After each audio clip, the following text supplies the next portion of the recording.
বাবার বাড়ি ও শ্বশুর বাড়ি দুই দিক থেকে আমি আজ একা। আমি আজ কারো মেয়ে নয়, কারো বাড়ির বউও নয়। আমি যেন দুই বাড়ির মাঝখানে পড়ে থাকা একটা মানুষ।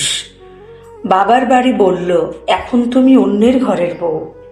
শ্বশুর বাড়ি বলল, তুমি তো আমাদের কেউ নও।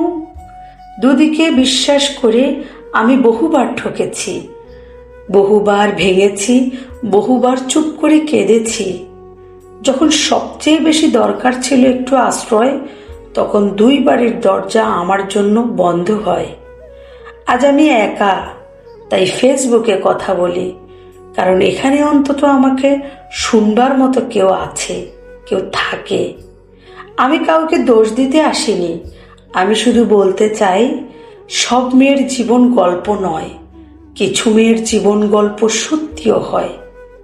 যদি আমার কণ্ঠের আপনার নিজের কণ্ঠের ছায়া খুঁজে পান, ছায়া দেখতে পান, তাহলে আপনার একটা ভালোবাসার কমেন্ট আমার জন্য অনেক।